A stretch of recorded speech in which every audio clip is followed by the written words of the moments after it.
मैं अरविंद बर्नवाल BBDSS मटेहूँ गाजीपुर से आप सभी बच्चों के लिए, इंटरमीडिएट के बच्चों के लिए फिजिक्स में प्रत्यावर्ती धारा से संबंधित टॉपिक अपने YouTube channel study lead by Arvind sir द्वारा प्रस्तुत करने जा रहा हूँ। इसे आप ध्यान से समझें। इसमें जो बातें आपको न समझ में आए उसे आप कमेंट करें तथा लाइक करना न भूलें। तो जैसा कि प्रत्यावर्ती धारा, अल्टरनेटिंग करंट, तो अल्टरनेट शब्द ही हमारा अल्टरनेट यानी एकांतर क्रम। एकांतर क्रम का मतलब हुआ कि एक बार बढ़ना एक बार घटना, यही हमारा क्रम जो है एकांतर क्रम, एक अंतर। तो इसकी परिभाषा हमारी बनती है ऐसी धारा जिसका परिमाण व दिशा समय के साथ, परिमाण व दिशा समय के साथ बदले तथा एक निश्चित समय के पश्चात उसी मान व उसी दिशा में उसकी पुनरावृत्ति हो, तो ऐसी धारा को प्रत्यावर्ती धारा कहते हैं। तो ऐसी धारा तो प्रत्यावर्ती धारा की परिभाषा हम इस प्रकार लिख सकते हैं कि ऐसी धारा जिसका परिमाण व दिशा समय के साथ बदले तथा एक निश्चित समय के पश्चात उसी दिशा में उसी परिमाण के साथ उसकी पुनरावृत्ति हो, प्रत्यावर्ती धारा कहलाती है। इसी तरह से हम प्रत्यावर्ती वोल्टेज की भी परिभाषा बता सकते हैं कि ऐसा वोल्टेज जिसका परिमाण व दिशा समय के साथ बदले तथा एक निश्चित समय के पश्चात उसी दिशा में उसी परिमाण के साथ उसकी पुनरावृत्ति हो, प्रत्यावर्ती वोल्टेज कहलाता है। अब प्रत्यावर्ती धारा और प्रत्यावर्ती वोल्टेज का समीकरण, तो I बराबर प्रत्यावर्ती धारा हम मानते हैं I, तो I equal to I0 sine omega t। अगर हम प्रत्यावर्ती वोल्टेज के रूप में समीकरण ज्ञात करते हैं तो V equal to V0 sine omega t, जहां ओमेगा कोणीय मान है और t समय। I0 इसका जो है शिखर मान है, V0 वोल्टेज का शिखर मान है। तो ये परिभाषा हमारी हो गई प्रत्यावर्ती धारा और प्रत्यावर्ती वोल्टेज की, कि प्रत्यावर्ती धारा को इस प्रकार परिभाषित करेंगे, ऐसी धारा जिसका परिमाण व दिशा समय के साथ बदले तथा एक निश्चित समय के पश्चात उसी परिमाण व उसी दिशा के साथ उसकी पुनरावृत्ति हो, तो ऐसी धारा प्रत्यावर्ती धारा कहलाती है। ठीक इसी तरह से प्रत्यावर्ती वोल्टेज की भी परिभाषा कि ऐसा वोल्टेज जिसका मान व दिशा समय के साथ बदले तथा एक निश्चित समय के पश्चात उसी दिशा व उसी परिमाण के साथ उसकी पुनरावृत्ति हो, प्रत्यावर्ती वोल्टेज कहलाता है। अब हम पढ़ेंगे प्रत्यावर्ती वोल्टेज और प्रत्यावर्ती धारा के बीच ग्राफ। तो प्रत्यावर्ती वोल्टेज और प्रत्यावर्ती धारा के बीच ग्राफ, क्योंकि जैसा कि अभी हम पढ़े प्रत्यावर्ती धारा और प्रत्यावर्ती वोल्टेज का समीकरण कि I equal to I0 sine omega t, V equal to V0 sine omega t, यानी जब I का मान 0 यानी I0 और V का मान V0 अर्थात दोनों के जब उच्च मान प्राप्त होते हैं तो ये दोनों समान कला में होंगे। ये हमारा यह ग्राफ एक जो है यह I के लिए है और यह हमारा V के लिए है। यह हमारा है V0 वोल्टेज का उच्च मान और यह हमारा है I0 धारा का उच्च मान। तो अब हम पढ़ेंगे कि प्रत्यावर्ती धारा अर्थात अथवा प्रत्यावर्ती वोल्टेज का महत्तम मान अथवा शिखर मान अथवा आयाम। तो प्रत्यावर्ती धारा का महत्तम मान अथवा शिखर मान अथवा आयाम किसे कहते हैं? मैक्सिमम वैल्यू और पीक वैल्यू और एम्पलीट्यूड किसे कहते हैं? तो चुंबकीय क्षेत्र में घूमती हुई कुंडली की दो स्थितियों में परिपथ में उत्पन्न प्रत्यावर्ती वोल्टेज अथवा धारा के अधिकतम मान को आयाम अथवा वोल्टेज अथवा धारा का आयाम अथवा शिखर मान कहते हैं। तो परिभाषा है इसकी, चुंबकीय क्षेत्र में घूमती हुई कुंडली की दो स्थितियों में, चुंबकीय क्षेत्र में घूमती हुई कुंडली की दो स्थितियों में परिपथ में उत्पन्न प्रत्यावर्ती वोल्टेज अथवा प्रत्यावर्ती धारा के अधिकतम मान को उसका आयाम अथवा शिखर मान कहते हैं। इसे हम I0 या V0 से प्रदर्शित करते हैं। अब आवर्तकाल किसे कहते हैं? तो आवर्तकाल टाइम पीरियड,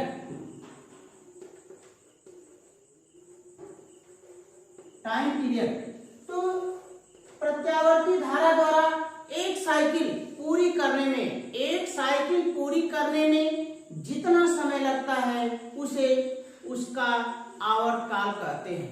अब एक साइकिल किसे कहते हैं?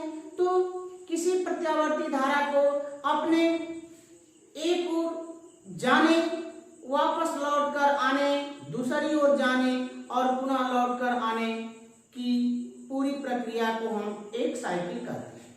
तो आवर्तकाल की परिभाषा प्रत्यावर्ती धारा को अपनी एक साइकिल पूरी करने में जितना समय लगता है उसे आवर्तकाल कहते हैं। प्रत्यावर्ती धारा को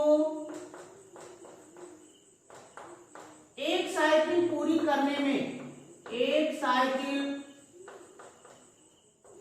पूरी करने में जितना समय लगता है, पूरी करने में जितना समय लगता है,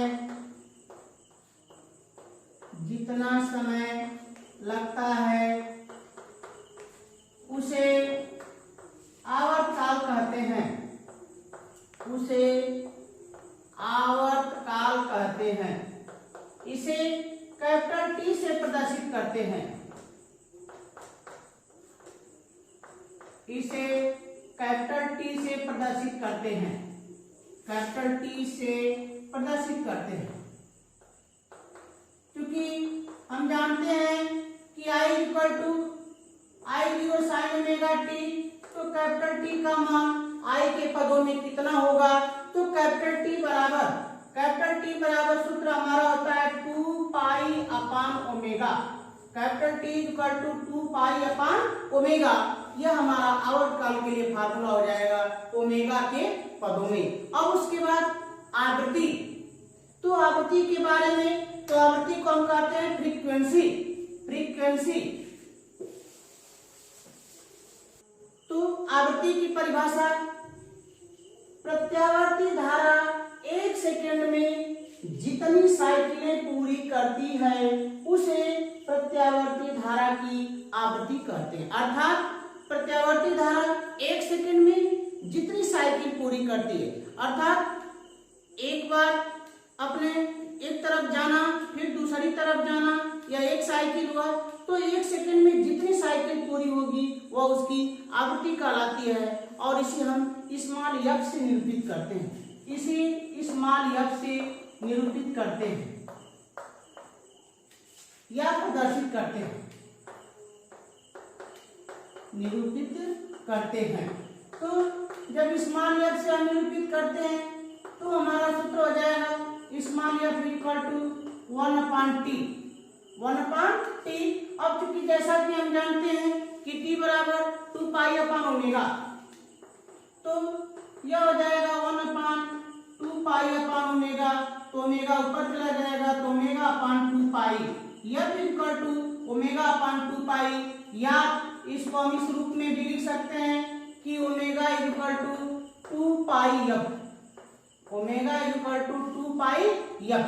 यह हमारा हो जाएगा ओमेगा और f के रूप में संबंध, या इसको दूसरे शब्दों में कह सकते हैं कि omega upon f equal to 2 pi, omega upon f equal to 2 pi. अब अगला टॉपिक हमारा प्रत्यावर्ती धारा का माध्य अथवा औसत मान।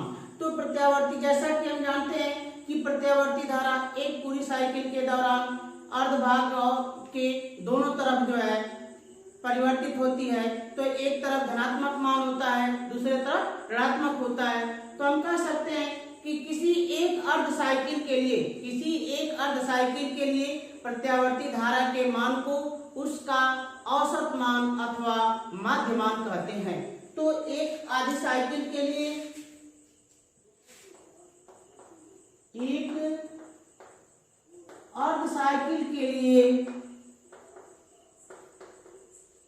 एक अर्ध साइकिल के लिए प्रत्यावर्ती धारा के मान को प्रत्यावर्ती धारा के मान को उसका माध्य अथवा औसत मान कहते हैं। उसका माध्य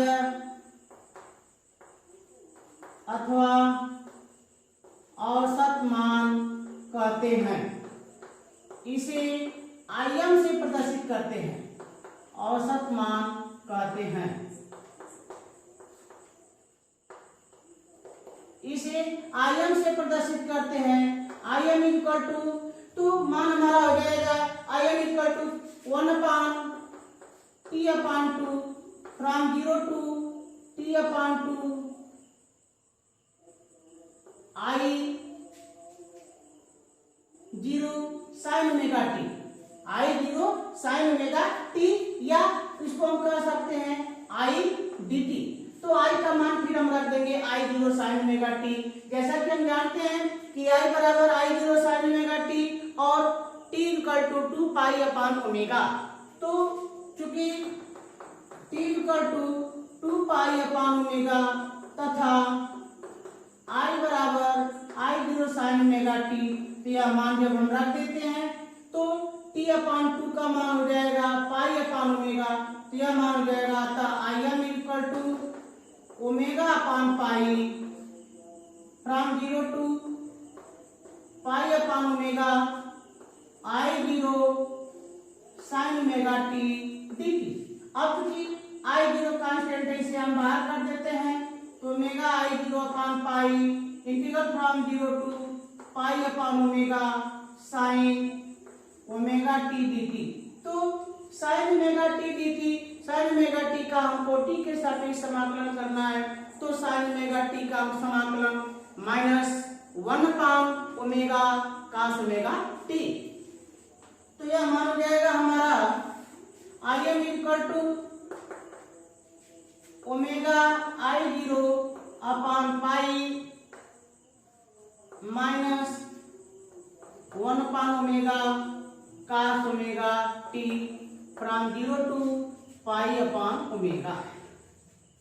अब निश्चित समाकलन का मान रखने पर ओमेगा बाहर कर देंगे तो minus omega I 0 upon pi omega, और यह मान रखेंगे t के स्थान पर पाई अपान ओमेगा, तो यह मान हो जाएगा हमारा cos पाई, और दूसरा मान t के स्थान पर हम 0 रखेंगे तो cos 0।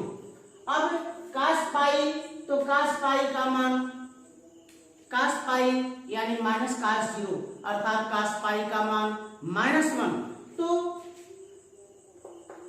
ओमेगा से ओमेगा कट जाएगा -I 0 अपान पाई, तो -1 तो -2 हो जाएगा अर्थात यह मान हो जाएगा 2I 0 upon pi. Im equal to 2I 0 upon pi. Pi का मान अगर हम रख दें 22/7 अर्थात 2 में अगर पाई से भाग दें तो मान हमारा प्राप्त होता है 0.637 637। तो यह मान हो जाएगा Im इक्वल टू 0.637I0। यह होता है हमारा प्रत्यावर्ती धारा का औसत मान। यह एक अर्ध साइकिल के लिए है। तो दूसरी अर्ध साइकिल, तो चूंकि अगर एक अर्ध साइकिल के लिए प्रत्यावर्ती धारा के माध्य मान का चिन्ह अगर धनात्मक है तो दूसरी अर्ध साइकिल के लिए उसका चिन्ह ऋणात्मक होगा। और अतः दूसरी अर्ध साइकिल के लिए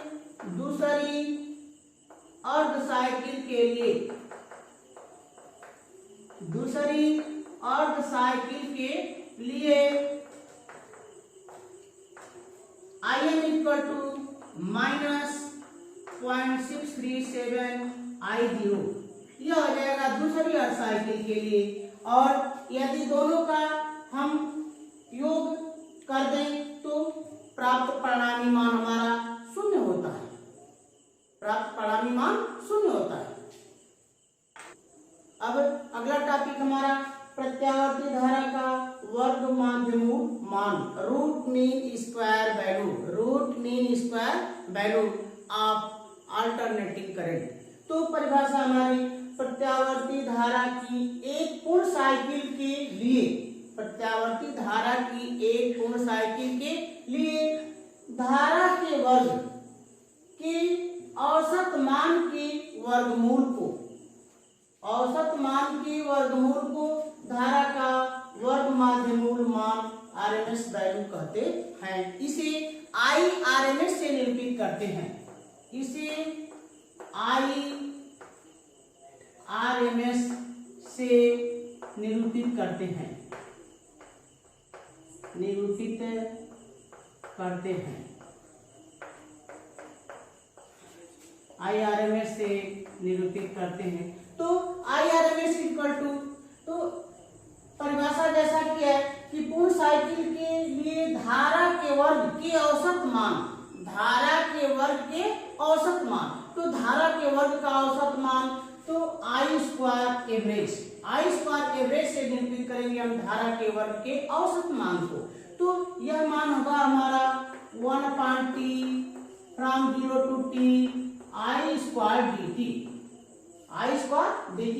जैसा कि हम जानते हैं, अभी पढ़ रहे हैं प्रत्यावर्ती धारा के लिए कि I equal to I0 sin omega t, तो मान रख देंगे, यह हो जाएगा मान हमारा 1/t from 0 to t I0 sin square omega t dt। तो अब यह मान हमारा t की जगह हो जाएगा 2 पाई अपान ओमेगा, तो 1/t की जगह omega upon 2 pi from 0 to t का मान 2 pi upon omega I0 square.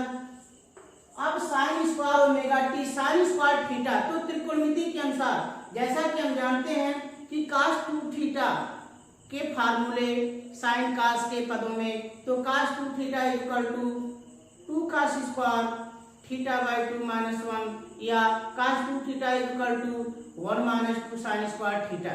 तो साइन स्क्वायर थीटा का मान हम लिख सकते हैं 1 माइनस cos 2 थीटा अपान 2, क्योंकि थीटा की जगह ओमेगा टी, तो यह मान हो जाएगा हमारा 1 minus cos 2 omega T upon 2 dt।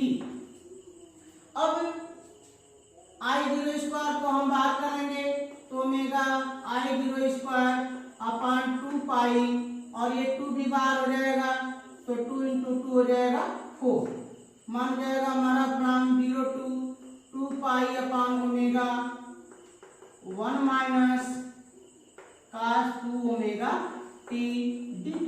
अब 1 का जब हम समाकलन करेंगे तो मान हमारा t प्राप्त हो जाएगा, और cos 2 ओमेगा t का समाकलन तो 1/2 ओमेगा sin 2 ओमेगा t, तो यह आ जाएगा मान। दूसरे शब्दों में जैसा कि हम जानते हैं, तो ये हो गया मान हमारा ओमेगा I0 स्क्वायर अपान 4 पाई t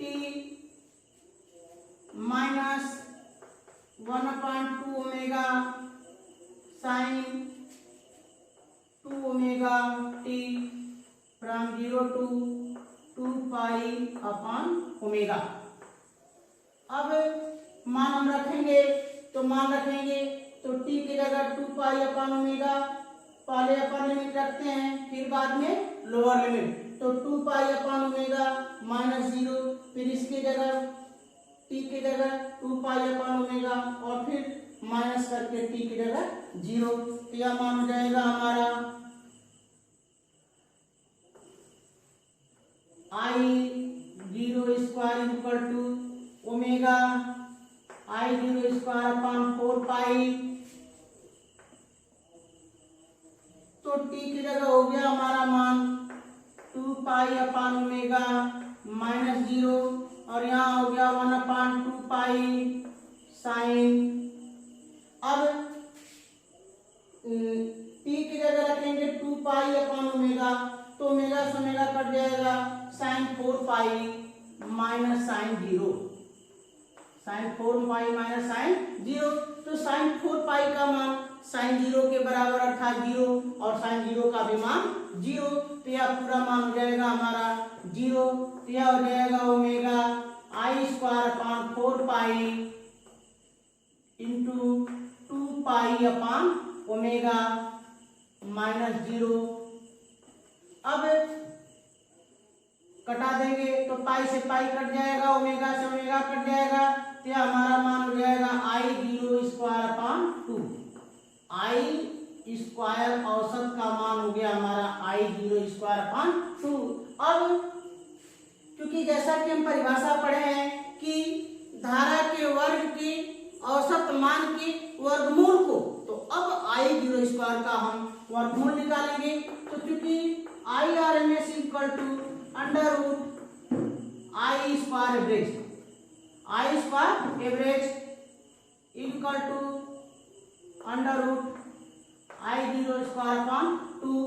तो I R M S equal to मान हो जाएगा हमारा I 0 upon under root 2, I 0 upon under root 2।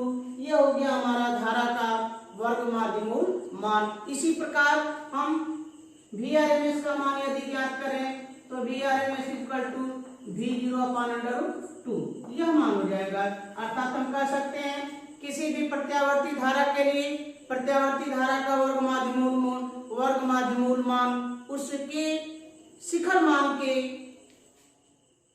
में जब हम कहानी में 2 से भाग देते हैं तो प्रत्यावर्ती धारा का वर्ग माध्यमूल मान हमें प्राप्त होता है। अर्थात दूसरे शब्दों में प्रत्यावर्ती धारा का शिखर मान उसके आरएमएस मान के अंडर रूट 2 गुना होता है।